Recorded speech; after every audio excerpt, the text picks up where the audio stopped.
الحمد لله نحمده ونستعينه ونستغفره ونعوذ بالله من شرور أنفسنا ومن سيئات أعمالنا من يهده الله فلا مضل له ومن يضلل فلا هادي له وأشهد أن لا إله إلا الله وحده لا شريك له وأشهد أن محمدا عبده ورسوله أما بعد فإن خير الحديث كتاب الله وخير الهدي هدي محمد صلى الله عليه وسلم وشر الأمور محدثاتها وكل محدثة بدعة وكل بدعة ضلالة وكل ضلالة في النار. فقد قال الله تبارك وتعالى في كلامه المجيد: أعوذ بالله من الشيطان الرجيم. شهر رمضان الذي أنزل فيه القرآن هدى للناس وبينات من الهدى والفرقان فمن شهد منكم الشهر فليصم. وعن ابن عباس رضي الله تعالى عنهما قال: كان رسول الله صلى الله عليه وسلم أجود الناس وكان أجود ما يكون في رمضان حين يلقاه جبريل عليه السلام وكان جبريل عليه الصلاة والسلام يلقاه في كل ليلة من رمضان فيدارسه القرآن.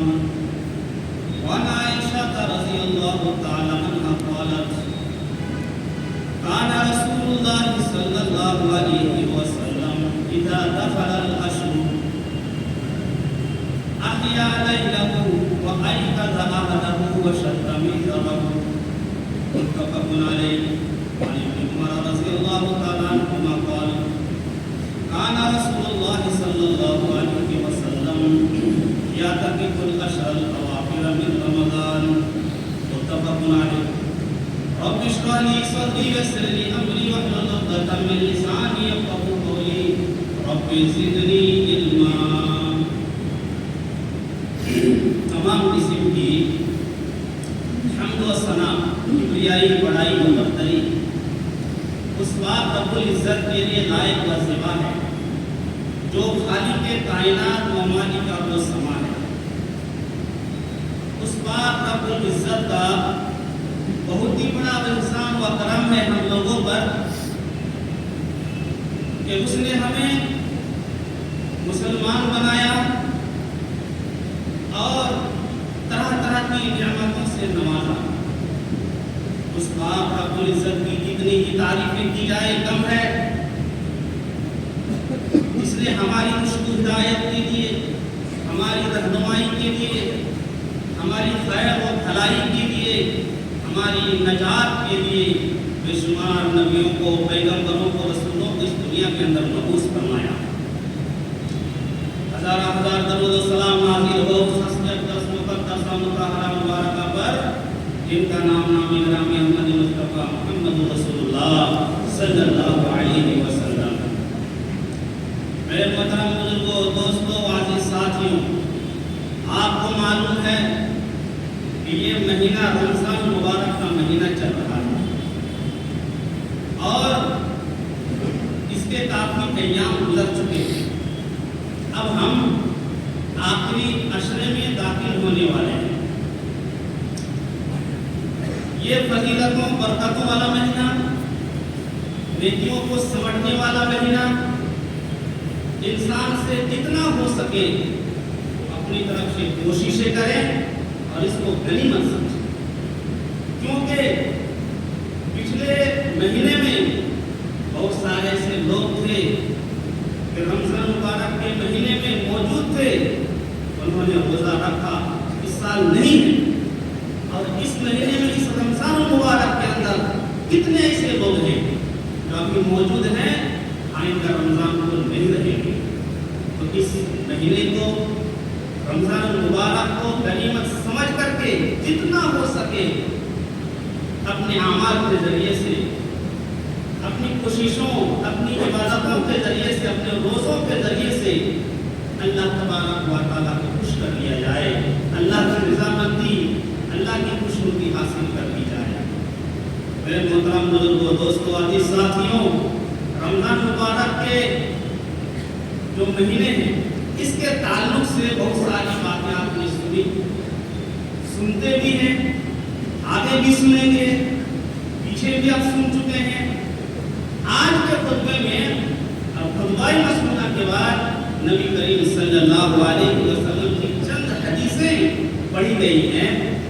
ان حدیثوں میں یہ اشارہ کیا گیا ہے کہ نبی کریم صلی اللہ علیہ وسلم کے معمولات اس ماہ رمضان میں کیا تھے، یعنی اللہ کے نبی صلی اللہ علیہ وسلم کے خصوصی اعمال اس مہینے کے اندر کیا ہوتے تھے، اور کن چیزوں کو زیادہ سے زیادہ اللہ کے نبی فوکس کرتے تھے، کن چیزوں پر توجہ دیتے تھے، کن چیزوں پر دھیان رکھتے تھے، وہ کون سے اعمال ہیں۔ اس طریقے سے اللہ کے نبی نے وہ اعمال کیے، ہم کو بھی وہی عمل کرنے چاہیے اور ان کے لیے کوششیں کرنی چاہیے۔ خصوصی طور پر اگر دیکھا جائے تو رمضان المبارک کے اندر 4 اعمال ایسے ہیں جن کو اللہ کے نبی صلی اللہ علیہ وسلم بڑے شوق اور ذوق کے ساتھ، بڑی محنت کے ساتھ اور بڑی جستجو کے ساتھ انجام دیا کرتے تھے۔ نمبر 1 قرآن کریم کی تلاوت، نمبر 2 شب قدر کی جستجو میں محنت اور کوشش اور رات کا قیام، نمبر 3 اللہ کی راہ میں سخاوت، انفاق فی سبیل اللہ، اور نمبر 4 اعتکاف کرنا۔ میرے پیارے ساتھیوں، اس مہینے کو جو فضیلت ملی وہ کس وجہ سے؟ ہم نے آج اصل کو چھوڑا، فرا کو پکڑا۔ اصل ہے کیا چیز؟ اس مہینے کی فضیلت، شب قدر کی فضیلت، اس امت کی فضیلت، نبی کریم صلی اللہ علیہ وسلم کی فضیلت، جبرائیل کی فضیلت، جتنی بھی فضیلتیں ہیں اس مہینے کے تعلق سے، وہ ساری کی ساری فضیلتیں قرآن کریم سے جڑی ہوئی۔ تو پتہ یہ چلا کہ قرآن کریم ہمارا پہلا مقصد ہونا چاہیے کہ اس سے اپنا تعلق جوڑا جائے، اس سے اپنا رابطہ قائم کیا جائے، اس کی نشر و اشاعت میں کبھی کوتاہی نہ کی جائے۔ اللہ تبارک و تعالیٰ کا ارشاد کیا فرماتا ہے؟ شہر رمضان الذی انزل فیہ القرآن ھدی للناس وبینات من الھدی والفرقان۔ اللہ تبارک و تعالیٰ فرماتا ہے کہ یہ وہ مہینہ ہے جس مہینے کے اندر قرآن کریم کا نزول ہوا، ھدی للناس۔ یہ قرآن کریم صرف مسلمانوں کی کتاب نہیں ہے، یہ قرآن کریم کسی قبیلے کی کتاب نہیں ہے، یہ قرآن کریم صرف مسلمان اور مومنین کی کتاب نہیں ہے، ھدی للناس، سارے جہاں کے لوگوں کے لیے یہ ہدایت کا ذریعہ ہے۔ جس طرح مسلمانوں کی کتاب ہے اسی طریقے پر ہندوؤں کی بھی کتاب ہے، عیسائیوں کی بھی کتاب ہے، یہود کی بھی کتاب ہے، دنیا کے اندر جتنے لوگ بس رہے ہیں سارے لوگوں کی کتاب ہے۔ ہدایت کہاں سے ملے گی؟ جب ہم قرآن کریم میں تدبر کریں گے، قرآن کو اپنائیں گے، قرآن کی عظمت کو ہم جانیں گے۔ میرے پیارے ساتھیوں، قرآن کو چھوڑ کر کے آپ جتنی ہی کوششیں کر لیں آپ کو ہدایت نہیں مل سکتی ہے۔ ھدی للناس وبینات من الھدی والفرقان، ہدایت کی روشن دلیلیں تمہارے سامنے موجود ہے. یہ قرآن تم پڑھو گے, قرآن کو تم اپناؤ گے, قرآن کی عظمت کو سمجھو گے تو حق اور باطل کے درمیان فیصلہ کرنے کی تمیز تمہارے اندر آ جائے گی. قرآن کریم کا پڑھنا جس طرح آج ہم پڑھ رہے ہیں اور ایک ہے تلاوت کرنا, دونوں میں فرق ہے. آج ہم قرآن کریم پڑھ رہے ہیں, الف لام میم ذالک الکتاب لا ریب فیہ ھدی للمتقین, پڑھتے جا رہے ہیں, اس کو بولتے ہیں پڑھنا. اور ایک ہوتا ہے تلاوت کرنا. اللہ کے نبی صلی اللہ علیہ وسلم کو حکم دیا گیا اتل ما اوحی الیک من الکتاب. یہ نبی, اے میرے حبیب, آپ قرآن کریم کی تلاوت کیجئے.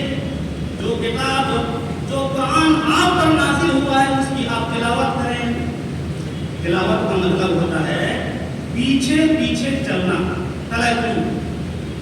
عرب کے اندر جو اونٹنی کا بچہ ہوتا ہے, اونٹنی کا بچہ, اس کو کیا بولتے ہیں؟ اس کو بولتے ہیں تلون. تلون تلاوت سے ہے. مطلب کیا ہوا کہ اونٹنی کا بچہ اپنی ماں کے پیچھے پیچھے چلتا ہے. اونٹنی جدھر جاتی ہے بچہ ادھر ہی چلتا ہے, اس لیے اس کو کیا کہا جاتا ہے؟ تلون, پیچھے پیچھے چلتا ہو. تلاوت کرنے کے لیے کہا گیا قرآن کریم. مطلب یہ ہے صرف پڑھنا نہیں ہے, قرآن کے پیچھے پیچھے چلنا ہے. جتنا بتایا جا رہا ہے اس پر عمل کرتے ہوئے چلنا ہے. الذین یؤمنون بالغیب ویقیمون الصلاۃ ومما رزقناہم ينفقون. ہم نے ایک آیت پڑھی, اس آیت میں ہم نے جان لیا کہ اللہ تبارک و تعالیٰ کیا کہہ رہا ہے. جو لوگ غیب پر ایمان رکھتے ہیں, نماز پڑھتے ہیں اور اللہ کی راہ میں اپنا مال خرچ کرتے ہیں, تین باتیں معلوم ہوئی, تینوں پر ہم نے عمل کرنا شروع کر دیا. اس کو کہا جاتا ہے پیچھے پیچھے چلنا. تو قرآن کریم کو پڑھنے کے لیے کہا گیا ہے, تلاوت کرنے کے لیے کہا گیا ہے, یعنی اس کے ساتھ تدبر اور فکر کرنے کے ساتھ ساتھ اس کو اگر پڑھا جائے تو یہ ہدایت کا ذریعہ ہمارے لیے بنے گا. میرے پیارے ساتھیوں, جس کو ترجمہ ہی نہیں آتا, جس کو قرآن کریم کا مفہوم ہی نہیں آتا, جس کو تدبر کرنا ہی نہیں آتا, تو کیا وہ پھر نہیں پڑھے, وہ پھر چھوڑ دے؟ بہت سارے لوگ کہہ دیتے ہیں قرآن کریم اگر پڑھنا تو صحیح طریقے سے پڑھو, نہ تو مت پڑھو. اس طرح پڑھنے سے کیا فائدہ؟ نہیں. اللہ کے نبی صلی اللہ علیہ وسلم نے فرمایا الذی یقرأ القرآن وهو ماہر به مع السفرة الکرام البررہ. اللہ کے نبی نے فرمایا اللہ تبارک و تعالیٰ نے لوگوں کو دو گروہ میں تقسیم فرما دیا ہے. یہ وہ گروہ, یہ وہ لوگ جو قرآن کریم کو صحیح طریقے سے پڑھتے ہیں, بہترین آواز کے ساتھ پڑھتے ہیں, بہترین انداز کے ساتھ پڑھتے ہیں, بہترین لب و لہجے کے ساتھ قرآن کریم پڑھتے ہیں. اللہ کے نبی صلی اللہ علیہ وسلم بیان فرماتے ہیں کہ کل قیامت کے دن ان لوگوں کو بڑے بڑے فرشتوں کے ساتھ, مقرب فرشتوں کے ساتھ ان کو کھڑا کیا جائے گا. بڑے بڑے فرشتے کون ہیں؟ حضرت جبرائیل علیہ السلام ہے, حضرت اسرافیل علیہ السلام ہے, حضرت میکائیل علیہ السلام, حضرت اسرائیل علیہ السلام, اور عرش کو اٹھانے والے فرشتے جتنے مقربین فرشتے ہیں, جتنے بڑے بڑے فرشتے ہیں, ان فرشتوں کے ساتھ ان لوگوں کو بھی کھڑا کیا جائے گا جو اس دنیا کے اندر بہترین طریقے سے قرآن مجید کو پڑھتے ہیں. یہ ان کا مرتبہ ہوگا. اور جن کو پڑھنا ہی نہیں آتا وہ مڑوڑ کر کے پڑھ رہا ہے, پیر ہاتھ توڑ کے پڑھ رہا ہے, غلط ساتھ پڑھ رہا ہے, مشقت کے ساتھ پڑھ رہا ہے. اللہ کے نبی صلی اللہ علیہ وسلم فرمایا اللہ نے ان کو بھی معلوم نہیں کیا, ان کو بھی دوہرا اجر ملے گا, وہ اجر ملیں گے ان کو بھی. تو ہر حال میں قرآن کو پڑھنا ہے میرے پیارے ساتھیوں. تو کہنے کا مطلب یہ ہے کہ اللہ تبارک و تعالیٰ کسی عمل کو اس طرح نہیں دیکھتا غور سے, یا کسی کو اس طرح غور سے نہیں سنتا جس طرح قرآن کریم کو غور سے اور دھیان لگا کر کے, کان لگا کر کے سنتا ہے. کوئی قرآن کریم کی تلاوت کرتا ہے تو اللہ تبارک و تعالیٰ بڑے غور کے ساتھ, بڑے دھیان کے ساتھ, کان لگا کر کے اللہ تبارک و تعالیٰ سنتا ہے. تو قرآن کریم کا تعلق ہر ایک کے دل میں ہونا چاہیے, اس کی عظمت کو اپنے دلوں کے اندر بیٹھانا چاہیے. میرے پیارے ساتھیوں, ہر قرآن کریم جو پڑھے گا یقینی طور پر اللہ تبارک و تعالیٰ کی رحمت نازل ہوگی, اللہ کی برکات سے وہ فیضاب ہوگا. یقینی طور پر حضرت براء بن عازب رضی اللہ تعالیٰ کو بیان کرتے ہیں کہ ایک مرتبہ ایک صحابی رسول قرآن کریم کی تلاوت کر رہا تھا, سورہ کہف پڑھ رہا تھا. جب سورہ کہف پڑھ رہا تھا تو اچانک اوپر سے بادل کا ٹکڑا آیا, اب اس کو ڈھانپ لیا. اسی کے پاس ایک گھوڑا بنا ہوا تھا, وہ گھوڑا اچھلنے لگا, کودنے لگا, پھٹکنے لگا. پھر وہ رک جاتا تھا تلاوت کرتے کرتے, تو پھر وہ بادل اوپر چلا جاتا, پھر گھوڑا خاموش ہو جاتا. پھر وہی کیفیت جاری رہی. صبح کو نبی کریم صلی اللہ علیہ وسلم کو پوچھا گیا کہ فلاں شخص تلاوت کر رہا تھا سورہ کہف کی اور یہ بادل کا ٹکڑا آیا, اس کو ڈھانپ لیا, اب گھوڑا اچھل رہا تھا, کیا معاملہ ہے؟ نبی کریم صلی اللہ علیہ وسلم نے فرمایا جب تم قرآن کریم کی تلاوت کر رہے تھے تو اللہ تبارک و تعالیٰ کی رحمت, اللہ کی سکینت, اللہ کی برکت اتر رہی تھی تمہارے اوپر. اللہ کی برکت اور اللہ کی سکینت تم کو ڈھانپی ہوئی تھی, ڈھانپی ہوئی تھی. اور جس کو تم نہیں دیکھ رہے تھے وہ گھوڑا, وہ مخلوق وہ دیکھ رہی تھی, وہ گھوڑا دیکھ رہا تھا, اسی وجہ سے ڈر کی وجہ سے اچھل رہا تھا.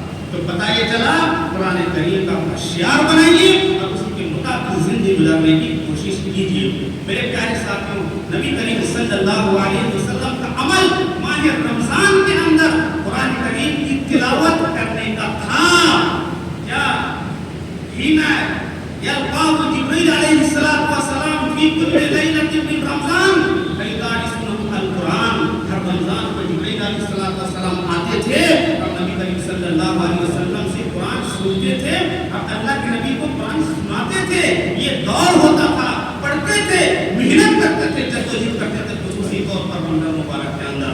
دوسرا نمبر آتا ہے لیلۃ القدر, جس کی اہمیت کو آج ہم نے بھلا دیا. نبی کریم صلی اللہ علیہ وسلم نے لیلۃ القدر کی جستجو میں پورے رمضان محنت کرتے تھے, پورے رمضان میں وہ تلاش کرتے تھے. صرف حاشیہ میں نہیں, حدیث بخاری مسلم. راوی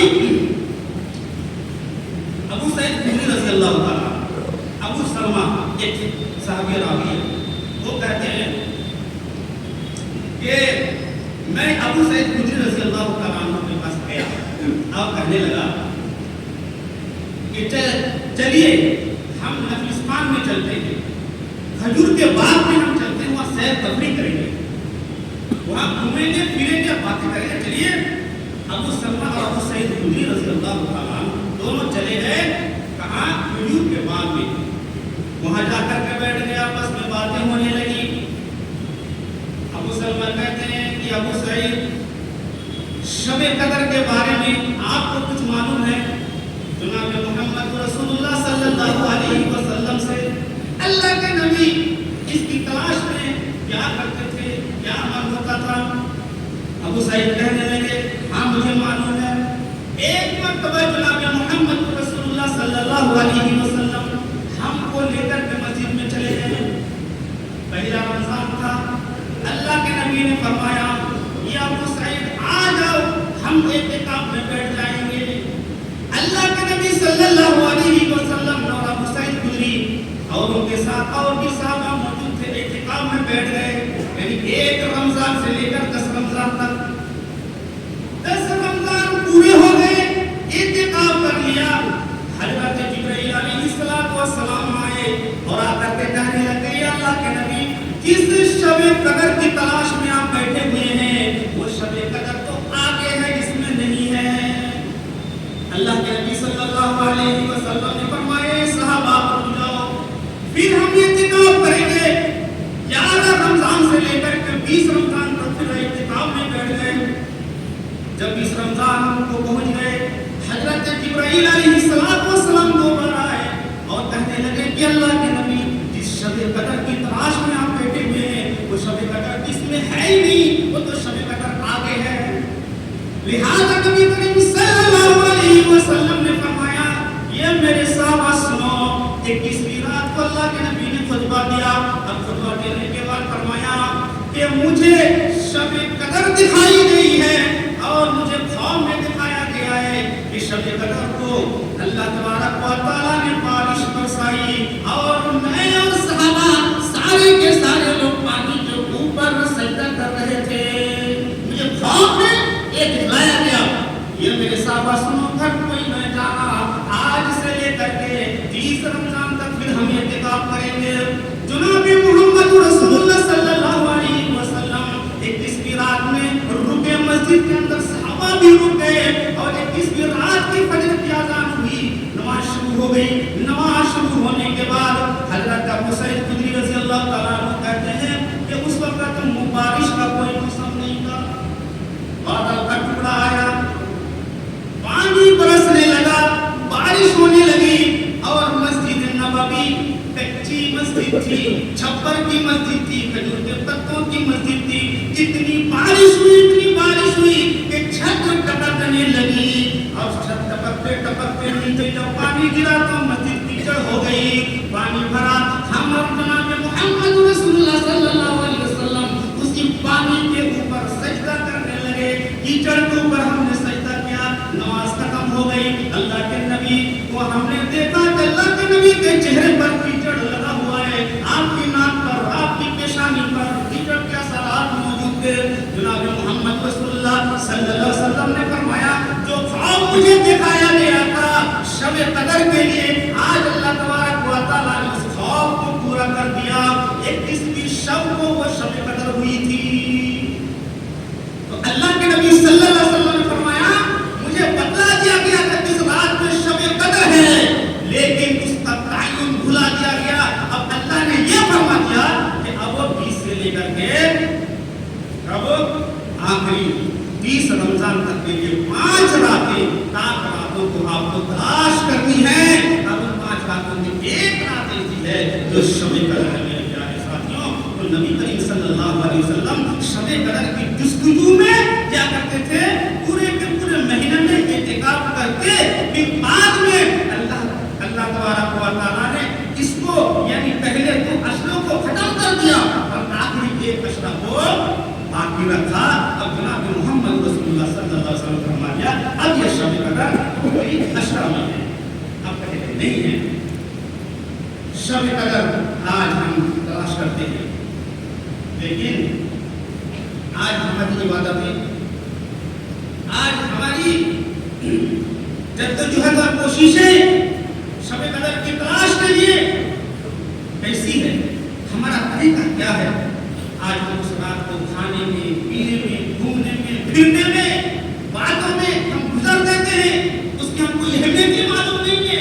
نہ ہمارے اندر تذکر ہے، نہ خاکساری ہے، اور نہ دل جوئی ہے، اور نہ شوق اور جذبات کے ساتھ ہم شب قدر میں جاتے ہیں، شب قدر کرتے ہیں. ایسی کوئی کیفیت نہیں ہوتی میرے پیارے ساتھیوں.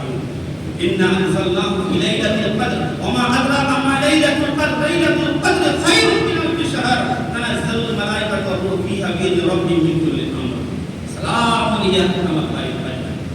اس رات میں قرآن کریم کا نزول ہوا اور وہ رات 1000 مہینوں سے زیادہ افضل ہے. ایک رات کے جاگنے پر، ایک رات کی عبادت پر اللہ تبارک و تعالیٰ اتنا اجر و ثواب مرتب فرماتا ہے، اتنا اجر و ثواب دیتا ہے کہ 1000 مہینوں میں جتنا ثواب آپ کما سکتے ہیں، 1000 مہینوں میں جتنی عبادت کر کے ایک آدمی کو ثواب ملتا ہے، اتنا ثواب ایک رات میں آپ کو مل جائے گا. کیونکہ بنی اسرائیل کے اندر بڑے بڑے جاہل گزرے، بڑے بڑے عبادت گزار گزرے، بڑے بڑے جہاد کرنے والے گزرے. 80 برس تک، 100 سال تک ان لوگوں نے پلک جھپکنے بھر بھی اللہ کی نافرمانی نہیں کی، عبادت کی، اللہ کے نام میں جہاد کیا میرے پیارے ساتھیوں. لیکن محمد رسول اللہ صلی اللہ علیہ وسلم کے صحابہ جب اس بات کو سنا تو ان کے اندر، ان کے دلوں کے اندر بے چینی پیدا ہوئی. تو اللہ تبارک و تعالیٰ نے بطور تحفہ ان کو مایوس نہیں کیا، ان کی دل آزاری نہیں کی، ان کی دل کی تسلی کے لیے اللہ تبارک و تعالیٰ نے شب قدر امت محمدیہ کو دی تھی. اب ایک رات ہم اگر شب قدر کریں گے تو یقینی طور پر 1000 مہینوں کی